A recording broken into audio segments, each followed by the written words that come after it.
First, let me start with an apology for the delay. It took a lot of time and effort to get this ball finally rolling.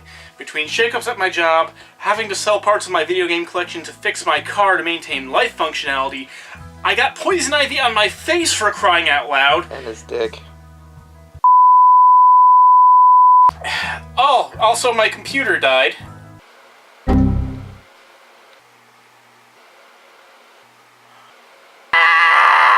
And I lost about 4 in-production videos when my computer died. So I've had a lot of time to really think about how to make this thing try and work. And I have not much else to say at this point. It's like the universe didn't want me making this thing. How about I'm sorry, I'm lazy? That too.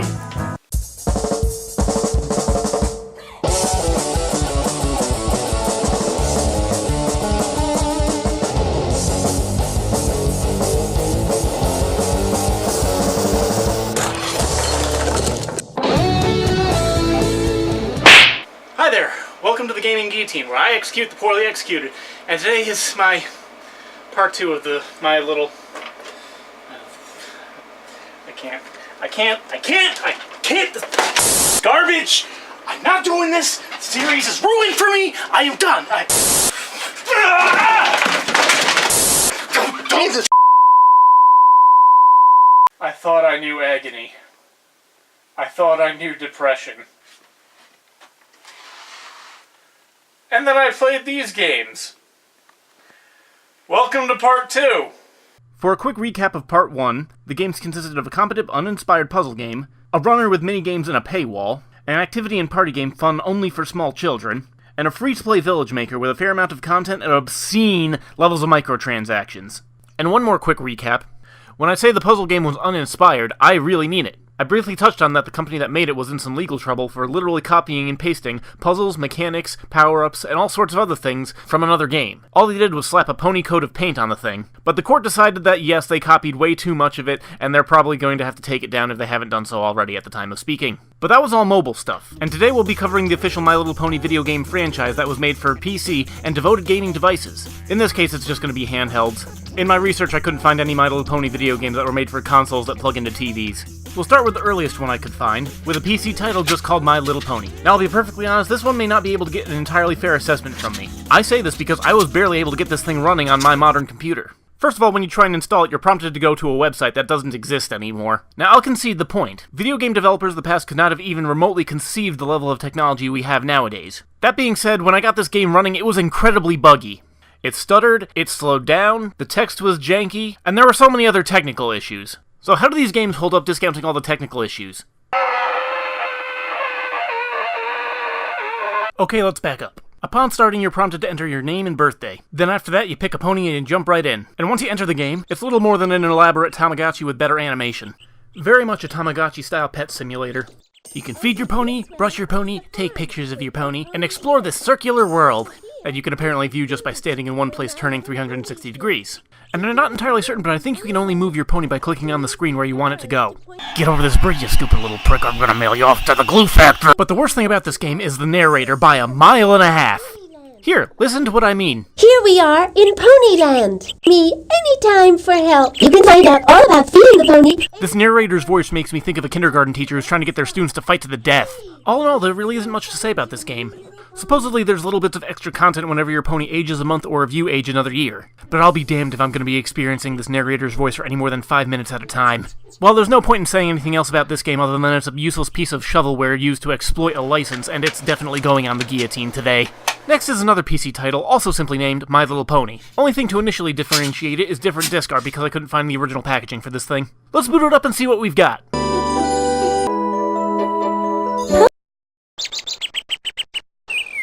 It's the same freaking game! The first time I saw this, I was a little bit angry, but now I'm just bewildered. It's the exact same game in different packaging.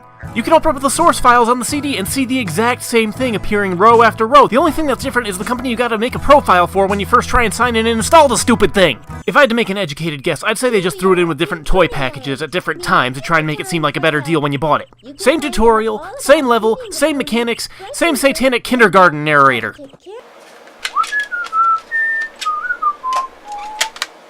Next up is My Little Pony Pinkie Pie's Party Parade.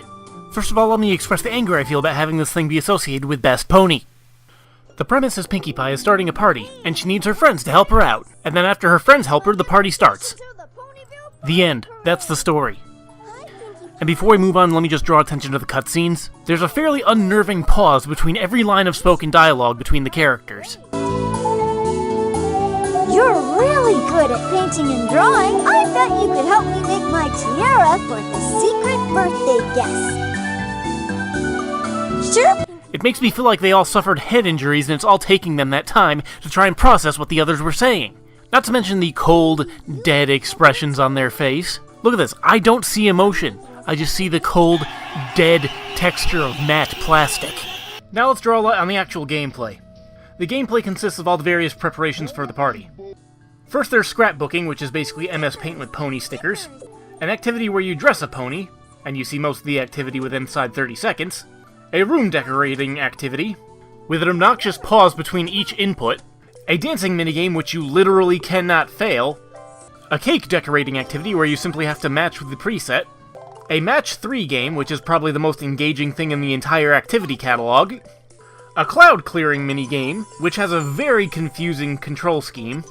Then once all the preparations are complete, there's 3 more activities for you to actually do at the party. Number 1 is lawn polo. A bowling game, where the most confusing thing I come across is a pastry-based scoring system. And moped racing.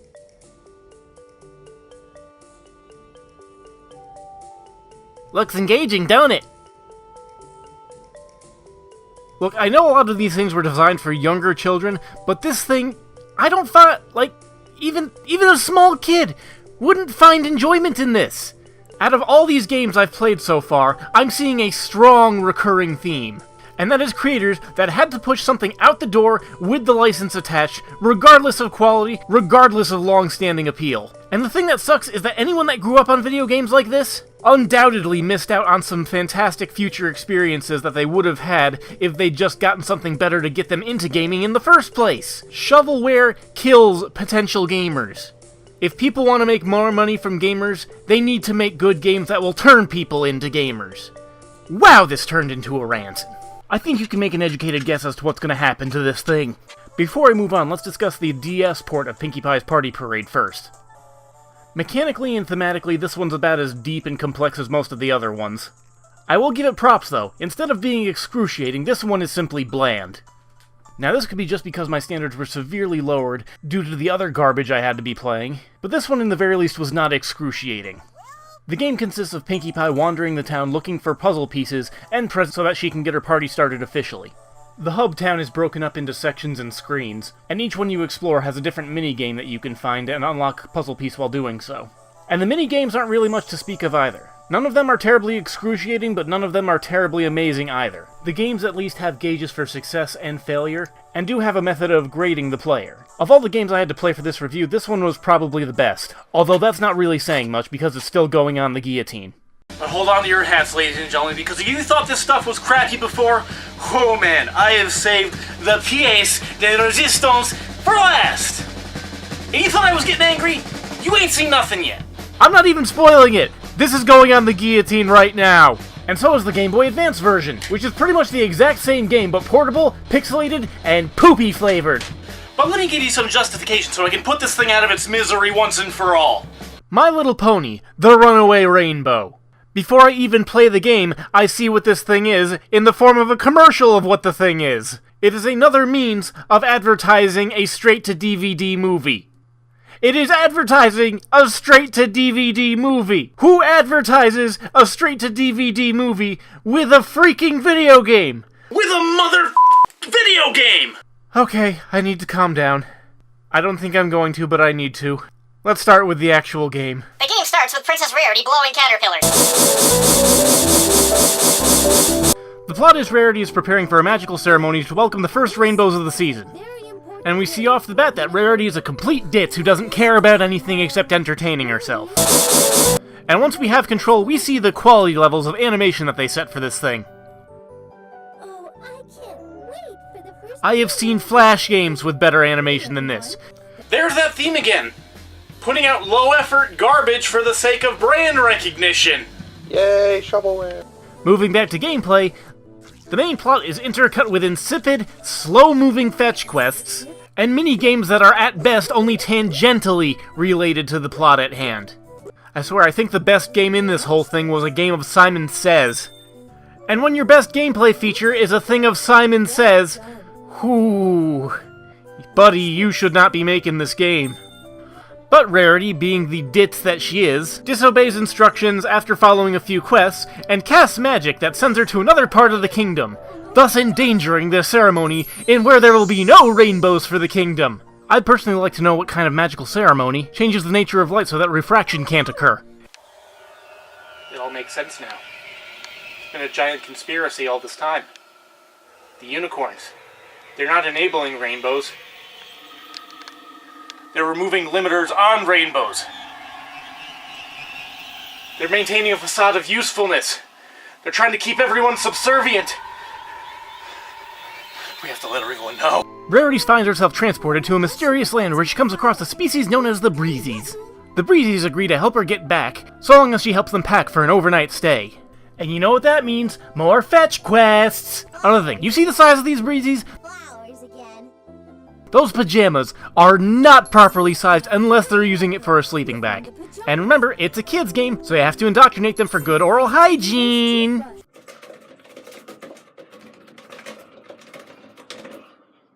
After some more inane fetch quests, Rarity finds herself in Ponyville, and enlists the help of the locals to try and get her back. However, being fully aware of the magical ceremony that she is needed to perform, there's absolutely no reason she can't engage in things like decorating ice cream and fetching supplies to make a kite for a village.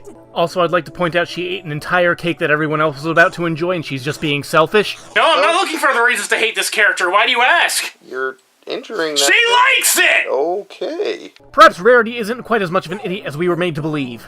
She's intentionally delaying so that the conspiracy of controlling rainbows will unravel around her. Or maybe she is just an idiot and making ice cream. Considering the grievous bodily harm she's leaving herself open to, I'm inclined to believe she's an idiot.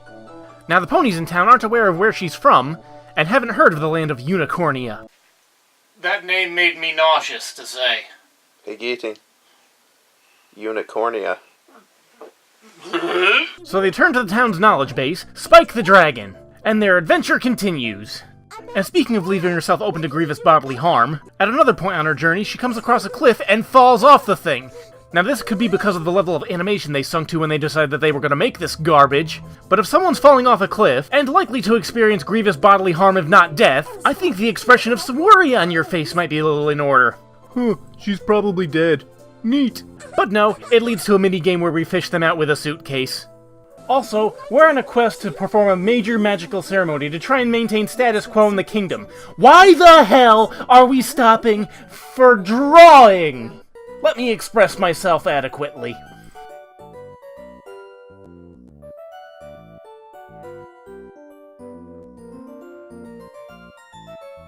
It was right about this point the first time I was capturing this footage that I entirely tuned out, stopped caring, in completion, and decided to start streaming Iron Fist on Netflix, which I found to be a far more productive use of my time! Watching a mediocre comics-to-TV adaptation was a far better way to spend my time, and is considered more productive than this pile of tripe. And yes, I said the first time, I had to do this multiple times due to the aforementioned computer dying incident. But hey, turns out this thing is so shallow, I didn't need to be paying attention anyways to get the gist of what's going on. Although, frankly, I think I could say the same of the Iron Fist. She gets back to where she's supposed to be, she performs the magical ceremony, and the world is saved, and there are more stupid mini-games. This thing is shovelware of the worst degree. Was there even any question? These things are dying. And now, a quick word directly for Hasbro. Hasbro, take a look at these games that I've reviewed. While the mediocre ones haven't really done a thing for you one way or the other, the poor ones have damaged my perception of you. And I'm sure I'm not the only one. While shovelware might temporarily increase your brand recognition, and give you a small influx of cash, it does nearly nothing for you in the long run. The My Little Pony franchise might be one of your most lucrative things lately as far as toys and fan appreciation goes, but you've got nothing electronic to show for it that could be considered exceptional. And you've had a nasty habit of shutting down fan projects. Whereas if you were to simply embrace them and reach out to them on a professional level and incorporate some of the work they're doing, you would not only have another financial avenue to pursue, but it would be a tremendous increase to your PR. Look at other gaming companies. Some of Valve's biggest titles started off as mods. Counter-Strike, Dota, even Portal was initially an indie college project. They looked out and saw interesting things that communities were doing. They gave them financial incentive to continue the work under their umbrella. And there are so many things you could be doing with this franchise to be doing the same. You've got other franchises that have produced acceptable games, Transformers being one that immediately comes to mind. And one gaming franchise that's gained a lot of recognition for one particular title as of late, Sonic the Hedgehog. One of their latest titles, Sonic Mania, was developed primarily by fan groups. Sega reached out to them, offered them a contract, they were able to protect their intellectual property, and they were able to embrace the fan community, all in one fell swoop, and they made a project that showed love, compassion, and respect for the franchise and the material. And heaven knows this franchise could use the same treatment for video games. If nothing else, reflect and think on these words for a while. Thank you. Thanks for being patient with me, and I really hope you enjoyed the video. I should be posting some more stuff soon, and I'll be getting back to some Team Fortress 2 videos. For the time being, I'm going to be much more casual on what I'm making. If you can think of any way for me to improve my videos, let me know. And until next time, God bless all of ya.